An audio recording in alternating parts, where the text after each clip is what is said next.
1242쪽에 나와 있는 다니엘서 6장 1절부터 7절까지입니다. 다 같이 시작. 다리오가 자기의 뜻대로 고관 120명을 세워 전국을 통치하게 하고 또 그들 위에 총리 셋을 두었으니 다니엘이 그 중에 하나이라. 이는 고관들로 총리에게 자기의 직무를 보고하게 하여 왕에게 손해가 없게 하려 함이었더라. 다니엘은 마음이 민첩하여 총리들과 고관들 위에 뛰어나므로 왕이 그를 세워 전국을 다스리게 하고자 한지라.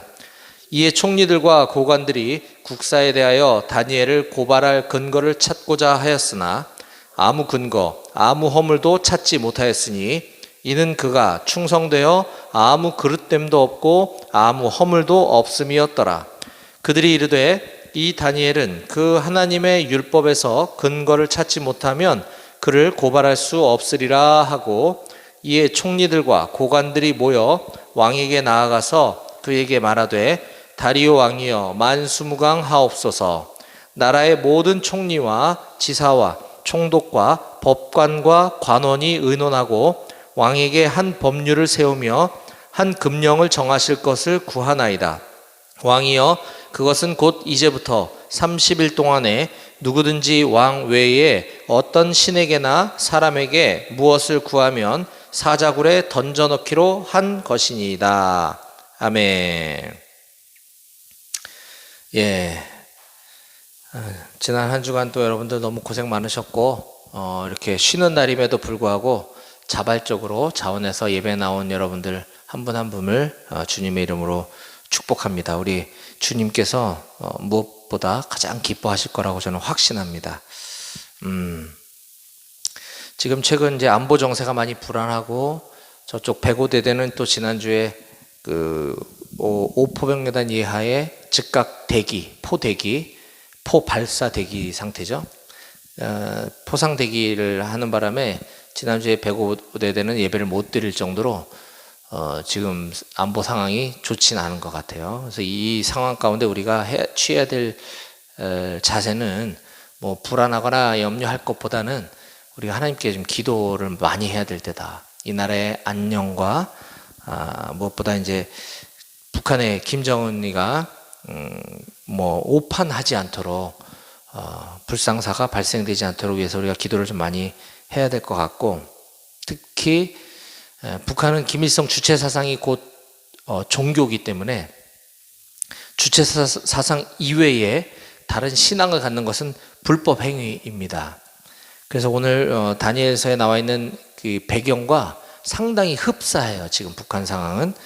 그럼에도 불구하고 목숨 걸고 신앙을 지키고 있고, 또 남북 평화 통일 그리고 복음 통일을 위해서 이 시간에도 예배드리고 있고 기도하고 있을 우리 북녘 땅에 있는 동역자들을 위해서도 우리가 좀 기도해야 될 필요가 있겠다. 그리고 그 복음 통일, 평화 통일의 그날이 속히 올 수 있도록 우리가 자주 수시로 좀 기도했으면 좋겠다 하는 생각이 듭니다. 뭐 우리가 해방 이후 남북 분단 이후에 너무 오랜 세월이 지나서 어쩌면 통일의 필요성을 못 느낄 수도 있고, 안보에 대한 어떤 불감증이 지금 만연해 있는 이때에, 그럼에도 불구하고 하나님께서 때가 되면 하루아침에도 저 북한 정권은 무너질 수 있다. 우리가 성경의 역사를 보거나 하나님의 역사를 살펴보면 하나님이 하시고자 할 때는 갑자기 느닷없이 일어날 수도 있다라고 하는 사실을 우리가 보게 됩니다. 그래서 평화통일은 먼 나라, 먼 미래에 막연한 어떤 우리의 희망사항이 아니라 어느 날 갑자기 우리 눈앞에 현실로 다가올 수 있다라고 하는 사실을 기억하고, 그때 기도한 사람은 나의 기도를 하나님이 들으시고 응답하신 게 되는 것이고, 내가 기도하지 않았는데 갑자기 통일이 되면 그거는 남의 공로가 되어버리는 거잖아요. 그래서 우리가 다 같이 좀 기도를 모을 필요가 있다는 생각이 듭니다. 통일이 되면 우리가 해야 될 일이 상당히 많아져요. 그래서 뭐 통일 비용이 뭐 많이 든다 어쩐다, 뭐 통일을 별로 원하지 않는다 이런 뭐 의견들도 덜어 있는 것 같은데, 우린 지금 전쟁 국가거든요. 이 상황이 계속되는 건 좋지 않죠. 그래서 통일은 반드시 이루어져야만 한다. 그것도 평화롭게. 통일 이후에는 뭐 우리의 일자리, 또 우리의 뭐 복음 전할 대상들, 우리가 개발할 지역들 뭐 상당히 많아지기 때문에 우리에게 무조건 유익이다라고 하는 사실입니다. 어쨌든 지금 안보 정세가 뭐 좋지 않기 때문에 북한 얘기를 잠깐 나눴고요. 어쩌면 오늘 그 다니엘이 등장하는 이 바벨론, 메데, 바사 제국 그 상황이 지금과 굉장히 흡사하다고 볼 수도 있습니다. 오늘 저는 우리가 본받을 만한, 우리가 본받아야만 하는 신앙의 한 선배, 위대한 선배 한 분을 제가 소개하려고 합니다. 그게 바로 다니엘인데요. 이때 시대적 배경을 보면 고대 이스라엘은 남북으로 갈라져서 분열 왕국 시대가 이때 배경입니다. 그 중에 하나님께서 선택하신 이스라엘 백성 중에서도 남북이 분열됐을 때 정통 유대인들은 남쪽에 있는 남유다 백성이었어요. 그래서 남북으로 분열되어 있고 우리 하나님의 사람인 남한과 어떻게 보면 되게 흡사한 시대라고 볼 수도 있는데, 이 남북 분열 왕국 가운데 남유다가 바벨론에 의해서 멸망을 당하게 됩니다. 아니, 하나님이 선택한 백성, 하나님이 택하신 민족이 어떻게 이방신을 믿는 바벨론에게 멸망당했을까? 하나님의 계획이 있으셨겠죠? 그래서 남유다의 많은 사람들이 바벨론으로 포로로 끌려가게 됩니다. 그 중에서도 특히 왕족 출신이거나 귀족 출신 중에 학문과 지혜와 지식이 뛰어나고 외모가 출중한 여러분들과 같은 훌륭한 청년들이 많이 끌려가서 거기서 그 나라의 어떤 문화와 종교와 이런 학습, 공부를 배우게 됩니다. 그런데 다니엘은 비록 포로 신분이었지만 그 바벨론 지역의 학문을 배우기를 꺼려하지 않았고 굉장히 열심히 배우고 거기서 맡은 바 역할도 성실하게 잘 감당했어요. 뿐만 아니라 그는 신앙인이었기 때문에 그 포로된 신분에서도 불구하고 바벨론에서 신앙을 잃지 않고 열심히 기도하고 믿음 생활을 해왔습니다.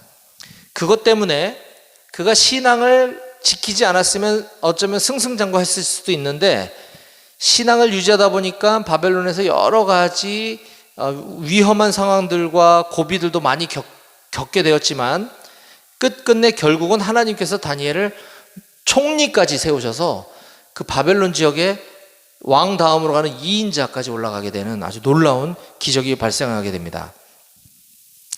저는 이 다니엘이 그곳에서 열심히 성실하게 잘 살았다, 그래서 높은 자리에 올라갔다라는 게 핵심이기보다는 그 다니엘이 우리에게 본이 되는 신앙인으로서 어떻게 살았는지에 대해서 함께 좀 말씀을 살펴보려고 하는데, 저는 그 바벨론 지역에서의 신앙을 유지했던 다니엘의 모습을 보면서 오늘날 우리 내무생활이나 우리 병영생활이나 혹은 저녁 이후에 학교생활 또는 직장생활과 같은 세상 사람들, 믿지 않는 사람들이 거의 대다수인 그곳에서 신앙인으로서 어떻게 살아가야 되는가에 대해서 좀 말씀을 나누려고 합니다. 자, 오늘 이 시대적 배경을 보여주고 있는, 우리가 다니엘서 6장 1절부터 봤는데 그 앞에 5장 31절부터 6장 2절까지를 제가 한번 읽어드리겠습니다. 잘 눈으로 보세요. 5장 31절부터 읽습니다. 메대 사람 다리오가 나라를 얻었는데 그때 다리오는 62세였더라. 다리오가 자기의 뜻대로 고관 120명을 세워 전국을 통치하게 하고 또 그들 위에 총리 셋을 두었으니 다니엘이 그 중에 하나이라.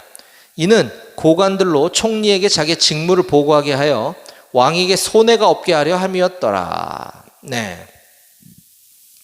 자, 이때 당시 왕이 다리오라고 하는 사람인데, 다리오 사람이 62세였다고 했습니다. 그러니까 왕의 나이가 지금 62세라는 거고요. 근데 다리오가 나라를 얻었다 이렇게 표현을 합니다. 좀 이상하죠? 이때는 왕이 세습되는 시대였는데 다리오가 나라를 얻었다? 이건 무슨 뜻일까?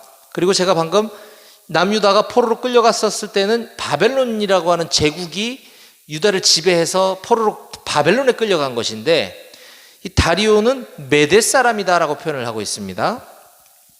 이건 뭐냐면 우리가 다니엘서 앞부분부터 이렇게 쭉 보다 보면, 지금 6장을 보기 때문에 제가 앞부분을 좀 부연 설명하는 거예요.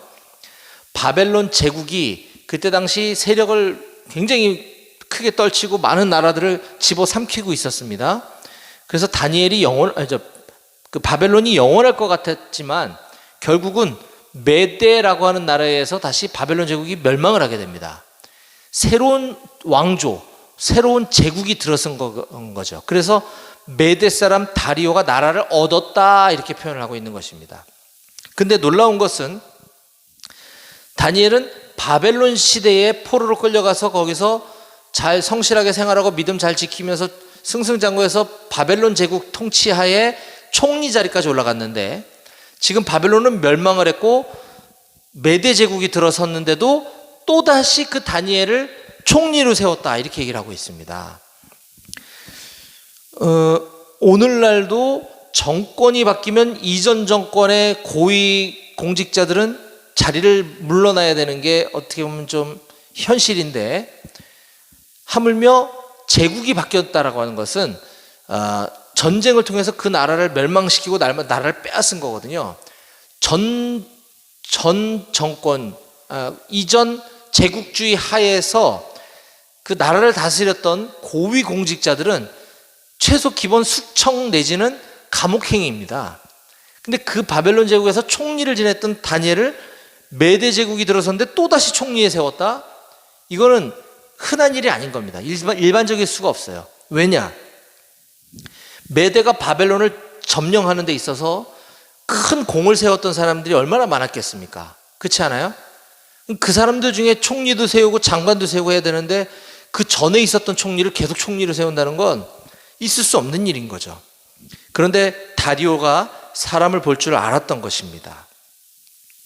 그러면 이 다리오 왕이 사람을 잘 볼 줄 알고 발탁하고 적재적소에 잘 배치할 수 있는 사람이었다라고 하는 것을 우리가 여기서 엿볼 수가 있는 것입니다. 뿐만 아니라 다니엘은 청년 시절에 바벨론으로 포로로 끌려가서 거기서 왕이 여러 번 바뀌는 동안에 계속 총리하다가 지금 나라가 멸망을 하고 바벨론이 멸망을 하고 다시 또 메대가 들어왔기 때문에 이때 지역의 다리오의 나이는 대략 약 80세 정도 되었을 것이다 라고 학자들이 봅니다.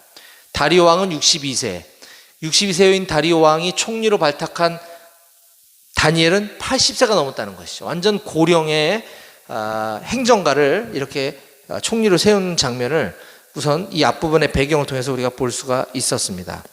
자, 이러한 시대적 배경을 머릿속에 딱 새겨놓고 이제 오늘 본문을 좀 볼 텐데, 저는 오늘 다니엘서 6장 1절부터 7절까지 말씀 속에서 세상 속에서 진짜 그리스도인으로 사는 법이라는 제목으로 하나님께서 오늘 우리들에게 주시는 세 가지 교훈을 여러분들에게 말씀으로 나누려고 합니다. 자, 오늘 말씀의 제목을 함께 따라해 볼까요? 세상 속에서 진짜 그리스도인으로 사는 법. 시작. 그렇죠. 우리가 겉으로는, 겉모양은 기독교인이라고 이야기하고 싶지만 무늬만 그리스도인인 사람들이 사실은 적지 않게 많습니다. 진짜 그리스도인, 저 사람은 진짜 그리스도인이야 라고 이야기할 수 있는 사람은 찾아보기 힘든 것 같아요. 이게 참 안타까운 일인데, 우리가 교회를 다닌다라고 하면 모두 진짜 그리스도인이어야 됩니다. 근데 교회만 다니고 삶은 그리스도인이 아닌 사람들이 너무 많아요.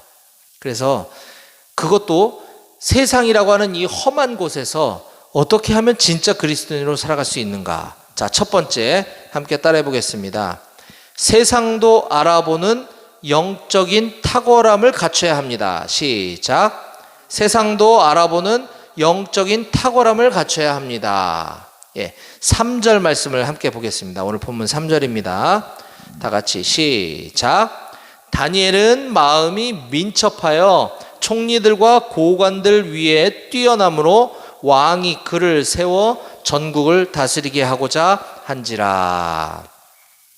예, 이 말씀 속에서 우리가 발견할 수 있는 다니엘이 세상 속에서 진짜 그리스도인임을 드러냈던 첫 번째는 마음이 민첩했기 때문이다, 이렇게 얘기를 합니다.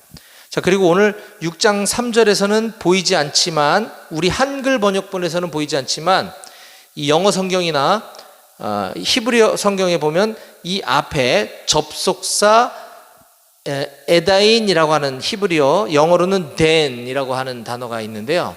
이것이 바로 그때도 여전히라는 뜻입니다. 즉 아까 80세가 넘은 고령의 나이임에도 불구하고 그때에도 여전히, 제국이 바뀌었음에도 불구하고 그때에도 여전히 다니엘은 마음이 민첩했다, 이 얘기를 하고 있는 것입니다. 그러면 마음이 민첩했다라고 하는 것은 무슨 말이냐? 마음이 민첩하다 하니까 뭔가 신속하고 이렇게 순발력 있다, 이런 뜻이 아니고요. 영어 성경을 보면 그 의미가 좀 이해가 됩니다. 영어 성경에 보면 because an excellent spirit was in him, 이렇게 번역하고 있습니다. was in him, 그의 안에 excellent spirit, 영적인 탁월함 때문에 라는 뜻입니다. 마음이 민첩하다. 다니엘 안에 있는, 그의 내면에 있는 영적인 우월감, 탁월함, excellent spirit 때문에 왕이 그를 세워 전국을 다스리게 했다라고 하는 것을 우리가 봐야 합니다. 이 다리오 왕은 하나님을 믿는 사람이 아닙니다. 그렇죠? 그런데도 불구하고 다니엘이라고 하는 사람 속에 들어있는 영성, 뛰어난 영성을 그가 보았다라고 하는 사실을 우리가 주목해야 합니다. 즉 우리가 세상 속에서 살아갈 때에 믿지 않는 사람들이 여러분들을 보고 느낄 수 있는 뛰어난 영성이 있어야 한다는 것입니다. 영적인 탁월함, 안 믿는 사람도 알아볼 수 있는, 이것이 굉장히 중요합니다. 믿지 않는 사람들이 여러분들을 볼 때 쟤는 교회에 미쳐서 교회만 열심히 다녀, 그런데 별로 친해지고 싶지 않아, 이런 사람이 돼서는 곤란하다는 거예요. 저 사람을 보면 뭔가 뛰어난 신앙심이 있는 것 같은데 뭔가 좀 닮고 싶은 게 있다라는 것을 우리가 가져야 된다는 것입니다. 뛰어난 영성, 영적인 탁월함. 자, 그리고 두 번째는 이것과 연결되어지는데요. 세상 속에서 진짜 그리스도인으로 사는 방법, 비법. 두 번째는 따라해 봅시다. 탁월한 영성으로 인한 세상의 실력. 시작. 탁월한 영성으로 인한 세상의 실력도 우리는 갖춰야 된다는 것입니다. 자, 이게 무슨 말이냐? 세상의 실력도 갖춰야 된다는 것인데 그 세상적 실력이 어디서부터 오는가? 탁월한 영성으로부터 오는 것이다 라는 거예요. 자, 두 가지입니다. 세상적 실력은 내가 열심히 스펙 쌓고 교회도 안 다니고 나 신앙생활 잠깐 접어놓고 학원 열심히 다니고 공부만 열심히 해가지고서 내 실력을 쌓아서 얻을 수도 있지만 그 실력은 진짜 실력도 아니고 오래 갈 수도 없어요. 내가 신앙을 열심히 하면서 하나님께서 여러분들에게 세상적인 실력도 부어주신다라는 사실을 믿으시기 바랍니다. 대단히 중요합니다. 그걸 증명해내고 있는 것이 바로 오늘 다니엘이에요. 3절을 다시 보면요, 아까 다니엘은 마음이 민첩했다 그랬습니다. 이게 탁월한 영성이라 그랬어요. 총리들과 고관들 위에 뛰어남으로. 자, 총리들과 고관들은 하나님 믿는 사람들이 아니었단 말이에요. 크리스찬들이 아니에요. 그들보다 뛰어났다는 게 영성이 뛰어났다는 것만을 지금 여기서 이야기하고 있는 것이 아닙니다. 이들은 영성이 없는 사람들이에요. 기본적으로 그들보다 뛰어났다라고 하는 것은 행정가로서, 정치가로서 그 실력이, 능력이 탁월했다는 뜻을 말하는 겁니다. 그런데 마음이 민첩한 것과 연결되어 있다고 하는 것이에요. 이게 되게 중요합니다. 이거를 아까 생략되어 있던 번역 단어 에다인이라고 하는 접속사를 집어넣고 이 민첩한이라고 하는 아리아까리한 이런 단어를 말고 이걸 보다 더 의미를 생생하게 살리기 위해서 다시 한번 이걸 직역을 해보면 3절은 이렇게 읽어야지 맞는 거예요. 자, 그때에도 여전히 80세가 넘은 고령의 나이임에도 여전히 바벨론 제국에서 메대 제국으로 제국이 바뀌었음에도 그때에도 여전히 다니엘은 그의 속에 있는 탁월한 영성으로 인하여 다른 모든 총리들과 모든 고관들보다 실력이 더 뛰어남으로 왕이 그를 발탁해서 전국을 다스리게 했다라고 하는 이야기입니다. 사랑하는 여러분, 우리 기독교인들은 믿지 않는 세상과 단절해서 우리들끼리만 어딘가에 모여서 돌을 닦는 수도자들이 아닙니다. 우리는 세상 속으로 들어가서 믿지 않는 사람들과 섞여서 그 안에서 여러분들 안에 있는 뛰어난 영성을 드러낼 뿐만 아니라 그들보다 더 뛰어난 세상적인 실력도 갖출 때만이 그들이 여러분들을 보고 여러분 안에 있는 예수님을 보게 되고 그 예수님을 믿게 된다고 하는 사실을 반드시 우리가 기억해야만 하는 것입니다. 믿으시나요, 여러분? 아멘? 예, 중요합니다. 탁월한 영성, 뛰어난 실력 같이 가야 된다. 교회에만 미쳐서 공부 하나도 안 하고 교회에만 미쳐서 일은 대충 하면 절대 세상 사람들로부터 인정받을 수 없고 그들이 구원받을 기회를 나 때문에 박탈해버리는 것과 같아요. 왜? 그들이 이런 우리들을 보고 저 기독교인들 정말 지겨워 이렇게 얘기하면 정말 뛰어난 사람이 와서 예수님 믿으라고 해도 듣기 싫어지겠죠. 그렇지 않나요? 이게 지금 오늘날 진짜 그리스도인들이 많지 않고 가짜 그리스도인들이 많아서 세상 사람들로부터 교회가 기독교인들이 욕을 먹는 것입니다. 진짜 그리스도인은요, 직장에서 일도 열심히 하고 실력도 뛰어내야 되고 학교에서 공부도 잘해야 되는 거예요. 근데 그러려면 나의 노력이 더 많이 필요하기도 하지만 하나님께 지혜와 지식을 구하면 그러면서 같이 공부하면 하나님 분명히 주십니다. 저는 그런 경험이 굉장히 많아요. 저도 지금 직장을 다니고 목회를 하고 또 주중에는 또 직장 선교 사역을 하고 있단 말이에요. 상대적으로 회사 업무를 할 수 있는 일과 시간은 당연히 회사 업무를 하지만 내가 실력을 갖출 수 있는 시간이, 물리적인 시간이 상당히 부족하죠. 하나님께 기도할 때 하나님이 저의 그런 부족한 시간과 어떤 그런 노력들을 채워주시는 것을 저는 너무 많이 경험합니다. 여러분들도 그 재미에 한번 빠져보면 신앙도 성장하고 사회에서도 인정받게 되실 줄로 저는 확신합니다. 자, 오늘 마지막 세상 속에서 진짜 그리스도인으로 사는 비법 세 번째를 공개합니다. 다 같이 따라해 봅시다. 높은 도덕성을 갖춰야 합니다. 시작. 예, 아무리 털어도 먼지 하나 안 나올 정도의 높은 도덕성, 완벽한 윤리 의식을 우리는 가져야 됩니다. 오늘 다니엘이 그것을 증명해 주고 있는데요, 4절과 5절 말씀을 같이 함께 소리내서 읽어보겠습니다. 4절과 5절입니다. 시작. 이에 총리들과 고관들이 국사에 대하여 다니엘을 고발할 근거를 찾고자 하였으나 아무 근거, 아무 허물도 찾지 못하였으니 이는 그가 충성되어 아무 그릇됨도 없고 아무 허물도 없음이었더라. 그들이 이르되 이 다니엘은 그 하나님의 율법에서 근거를 찾지 못하면 그를 고발할 수 없으리라 하고. 이게 무슨 말이냐면요, 지금 우리는 지금 이 바벨론을 무너뜨리기 위해서 엄청 열심히 노력을 했는데도 불구하고 그 나라의 포로 출신인 다니엘이 나보다 더 높은 자리에 지금 가 있는 거예요. 얼마나 짜증나겠어요.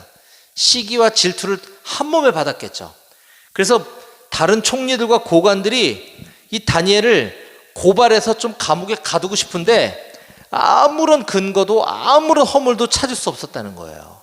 미치겠어요. 지금 다니엘을 감옥에 가두고 싶은데 흠이 하나도 없는 거예요. 먼지털이식 수사도 해보고 인사청문회도 해봤지만 아무런 게 나온 게 없어요. 그래서 다니엘의 인사청문회 결과 보고서에 아마 이렇게 총평을 기록하고 있는 것 같습니다. 6장 5절이죠. 이 다니엘은 그 하나님의 율법에서 근거를 찾지 못하면 그를 고발할 수 없다. 그러면 하나님의 율법에서 근거를 찾아 그를 고발한다는 것은 무슨 말이냐? 그들이 다니엘을 보고 제가 신앙생활을 똑바로 안 하는지 지켜봤다가 주일 예배 빠졌네, 고발해야지, 이걸 말하는 게 아니에요. 왜냐하면 그 나라는 기독교 국가도 아니기 때문에 다니엘이 신앙을 안 지키는 게 고발할 빌미가 되지 않겠죠, 당연히. 그럼 이건 무슨 말이냐? 그 하나님의 율법에서 근거를 찾지 못하면 그를 고발할 수 없으리라. 이거는 법을 교묘하게 만들어서 다니엘이 신앙을 지키려다가 나라의 법을 어기도록 만들자라고 하는 음모가 지금 있는 겁니다. 지금 우리나라도 차별금지법이니 여러 가지 이런 법제화되는 것들 때문에 사회가 굉장히 시끄러운데, 겉으로는 차별금지법처럼 아주 훌륭한 법을 만들지만 그 안에 독소조항들을 넣어서 기독교인들을 핍박하려고 하는 그런 음모처럼 오늘 이것도 다니엘이 신앙을 지키려다가 감옥에 갈 수 있도록 하는 특별법을 제정을 하는 것입니다. 그래서 그들은 결국 다수의 의석을 무기로 다니엘을 배제시킨 채 어떤 특별법을 제정해서 국회를 통과시켜버립니다. 완전 꼼수와 편법으로 법을 만드는 것이죠. 그게 뭐냐? 6절과 7절에 나와 있습니다. 봅시다. 이에 총리들과 고관들이 모여 왕에게 나아가서 그에게 말하되, 다리오 왕이여 만수무강하옵소서. 왕이 아부 떨고 있어요 지금. 나라의 모든 총리와 지사와 총독과 법관과 관원이 의논하여, 모든 국회의원들이 지금 다 의논해서 법을 제정했습니다. 왕에게 한 법률을 세우며 한 금령을 정하실 것을 구하나이다. 우리 국회의원, 우리 다수당이 지금 이런 법을 만들었는데 왕이여 결재해 주세요. 뭐냐? 그것은 곧 이제부터 30일 동안에 누구든지 왕 이외에 어떤 신에게나 어떤 사람에게 무엇을 구하면 사자굴에 던져넣기로 한 것입니다. 이런 법을 만들었다는 거예요. 이른바, 저는 이름을 이렇게 붙이고 싶어요. 황제 숭배 특별법. 이게 지금 국정 운영과 아무 상관도 없죠. 민생하고도 아무 상관 없어요. 지금 이런 법을 만든 이유는 저 다니엘을 감옥에 가두고 싶었던 거예요. 자, 지금부터 30일 동안 어떤 사람에게도 절해서는 안 되고, 심지어 어떤 신에게도 무엇을 구하면 기도도 하지 말라는 거죠. 신앙생활 하다가 걸리면 사자굴에 던져넣기로 한 법을 만들었다는 겁니다. 이러면 다니엘은 아까 그 안에 있는 탁월한 영성, 다니엘은 뼛속까지 하나님의 사람이라는 걸 누구나 다 알았기 때문에 다니엘은 이런 법을 제정해도 분명히 기도할 거야. 그러면 감옥에 아니라 아예 사자굴에다가 집어넣어서 사자에게 잡아먹히게 해버리겠다라고 하는 아주 무시무시한 악법을 지금 만들고 있는 장면입니다. 자, 일이 여기까지 오게 된 건 뭐죠? 다니엘에게 어떤 도덕적 흠결이나 법률 위반 사항을 찾아보려고 눈 씻고 찾아봤음에도 불구하고 그에게 아무런 도덕적 결함이 없었기 때문에 이와 같은 말도 안 되는 일을 벌이고 있는 것이잖아요. 결국은 하나님께서 다니엘을 살려주십니다. 이렇게 해갖고 다니엘이 죽지 않아요. 결국 우리가 취해야 될 입장과 자세는 세상 속에서 학교를 다니고 직장을 다닐 때 남들이 다 아무렇지도 않게 불법을 저지른다 하더라도 진짜 하나님의 사람들, 진짜 그리스도인들은 그래서는 안 된다는 겁니다. 모든 학생들이 다 컨닝을 아무렇지도 않게 해도 나는 공부할 거야. 점수를 덜 받는 한이 있더라도. 직장에서 모두가 다 회계 장부 정리를 대충 가라로 하고 해도 나는 원칙대로 할 거야. 이게 진짜 그리스도인이라는 겁니다. 저는 직장 다니면서 이런 소리를 심심치 않게 자주 듣게 됩니다. 아무개도 교회 다닌대? 아니, 김 과장도 교회 다니는 사람이었어? 자, 여기엔 무슨 말이 의미가 있냐면요. 야, 너 같은 사람도 교회를 다녀? 이거거든요. 이거 굉장히 수치스러운 거죠. 교회 다니는 사람들은 달라. 그리스도인들은 진짜 다른 사람이야. 우리가 본받아야 될 사람이야. 이래야 되는데 너 우리랑 똑같잖아. 너 우리보다 더 하잖아. 네가 무슨 교회 다녀? 이런 이야기를 들어서야 되겠냐는 말입니다. 자, 이제 오늘 말씀을 마무리하겠습니다.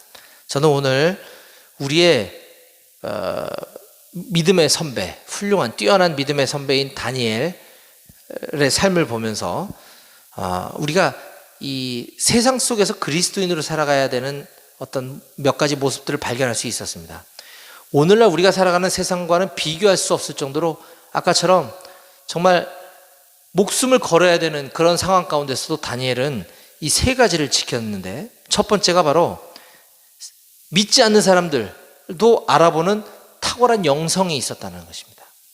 우리도 세상 사람들이 우리를 보고 뛰어난 영성을 발견하게 되어야 된다는 것이고요. 두 번째는요, 그 탁월한 영성으로부터 비롯된 세상적인 실력도 갖췄다는 겁니다. 다니엘은. 우리도 뛰어난 영성으로 인해서 아니 어디서 저런 탁월한 기획력이 나왔지? 아니 저 사람은 어디서 저렇게 뛰어난 아이템을 개발해냈지? 이게 하나님으로부터 온 거다라고 하는 것입니다. 탁월한 영성으로 인한 세상적인 실력 갖춰야 되고요. 마지막 세 번째는 세상 속에서 진짜 그리스도인으로 살아가는 비법은 높은 도덕성을 가져야 된다라고 함께 나눴습니다. 저는 우리 사랑하는 임마누엘 교회 모든 청년들이 그렇게 현재 내무생활 가운데서도 진짜 그리스도인으로 살아가기를 간절히 소원합니다. 뿐만 아니라 여러분들이 저녁 이후에 학교로 복학을 하던 직업 현장으로 나아가던 그곳에서도 동일하게 진짜 그리스도인으로 살아가게 되시길 주님의 이름으로 간절히 축원합니다. 아멘. 기도하시겠습니다.